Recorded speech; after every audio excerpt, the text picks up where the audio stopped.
Hi കൂട്ടുകാരെ, പ്രയ വ്ളോഗ്സിലേക്ക് എല്ലാവർക്കും സ്വാഗതം. ഞാൻ ഇന്ന് CC പ്ലാന്റിൻ്റെ കെയറിങ്ങിനെ കുറിച്ചിട്ടാണ് പറയുന്നത്. ഇതെൻ്റെ വീട്ടിലുള്ള ചെറിയൊരു കളക്ഷൻസ് ആണ്. ഞാനിത് ഇൻഡോർ ആയിട്ടും ഔട്ട്ഡോർ ആയിട്ടും സെറ്റ് ചെയ്തിട്ടുണ്ട്. ഇത് ഇൻഡോർ ആയിട്ട് വെച്ച് കൊടുത്തിട്ടുള്ളതാണ്. നല്ലൊരു ഭംഗിയാണ് ഇത് ഇൻഡോർ ആയിട്ട് വെച്ച് കൊടുത്തിട്ടുണ്ടെങ്കിൽ നമ്മളെ വീട്ടിൽ.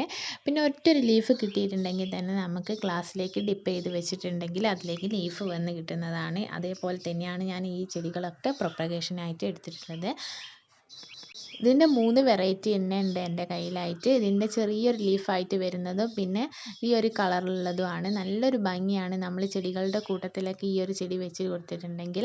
പിന്നെ ഇതിൻ്റെ തണ്ട് കട്ട് ചെയ്തിട്ട് നമ്മൾ ഇത് മണ്ണ് വെച്ചിട്ട് നട്ട് കൊടുത്താലും നല്ല രീതിയിൽ തന്നെ ഉണ്ടായി കിട്ടും. മണ്ണും ചാണകപ്പൊടിയും കൂടെ മിക്സ് ചെയ്തിട്ട് നട്ട് കൊടുത്താൽ മതിയാവും. ഇതേപോലെ വലിയൊരു തണ്ട് കിട്ടിയിട്ട് നമ്മൾ കട്ട് ചെയ്തിട്ട് അങ്ങനെ നട്ട് കൊടുത്താൽ ഉണ്ടാവും. പിന്നെ ഇതാണ് എൻ്റെ കയ്യിലുള്ള ഒരു കുള്ളൻ ലീഫ് എന്ന് പറയുന്നത്. ഇതിൻ്റെ ലീഫൊക്കെ ഇങ്ങനെ ഒരുപാട് അടുത്തിട്ടാണുള്ളത്. പിന്നെ ഒരുപാട് വലുപ്പം ഉണ്ടാവില്ല. ഇത് കാണാനും നല്ലൊരു ഭംഗിയാണ്. ഒരുപാട് വലുപ്പമില്ലാത്തത് കൊണ്ട് തന്നെ ഒരു ഭംഗിയാണ്. ഈ ലീഫൊക്കെ ഇങ്ങനെ അടുത്തടുത്തായിട്ടാണുള്ളത്.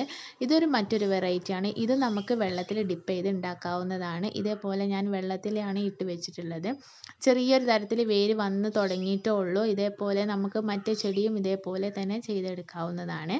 എന്നിട്ട് നമ്മൾ അധികം വെയിലില്ലാത്ത സ്ഥലത്ത് 2-3 ദിവസം വെച്ചതിന് ശേഷം മാത്രം വേണം നമ്മൾ വെയിലുള്ള സ്ഥലത്തേക്ക് വെച്ച് കൊടുക്കാനായിട്ട്. ഇതിന് ഓവർ വെയിലിൻ്റെ ആവശ്യമൊന്നുമില്ല. പിന്നെ ആഴ്ചയിൽ ഒരു ദിവസം നനച്ച് കൊടുത്താലും മതിയാവും. അങ്ങനെ പെട്ടെന്നൊന്നും ചീഞ്ഞു പോകുന്ന ചെടിയോ അല്ല. പക്ഷേ ഓവർ വെള്ളം ഉണ്ടെങ്കിൽ ഇത് ചീഞ്ഞു പോകാനുള്ള സാധ്യത ഉണ്ട്. പിന്നെ ആഴ്ചയിൽ ഒരിക്കൽ നനച്ച് കൊടുക്കുക എന്ന് പറയുമ്പോൾ ഒട്ടും തന്നെ ഒരുപാട് വെള്ളം നിന്നാൽ അത് ചീഞ്ഞു പോകും. പക്ഷെ ഒട്ടും നനച്ച് കൊടുക്കാതെ ഇരിക്കരുത്. അങ്ങനെ വെള്ളം അതിൽ തന്നെ ഇരിക്കുന്ന അവസ്ഥയിൽ ഉണ്ടാവരുത് ഈ ചെടി. അപ്പം ചീഞ്ഞു പോകാനുള്ള ചാൻസ് ഉണ്ട്. പിന്നെ എന്ന് പറയുന്നത് ഇതിന് കെയറിങ് അങ്ങനെ പ്രത്യേകിച്ചൊന്നുമില്ല. വളപ്രയോഗങ്ങളൊന്നുമില്ല. പിന്നെ ഇടയ്ക്കുള്ള ഒരു ചാണകപ്പൊടി ഉണ്ടെങ്കിൽ മാത്രം അതിൻ്റെ സൈഡൊന്ന് ഇളക്കി കൊടുത്തിട്ട് ചാണകപ്പൊടി ഇട്ട് കൊടുത്താൽ മതിയാവും.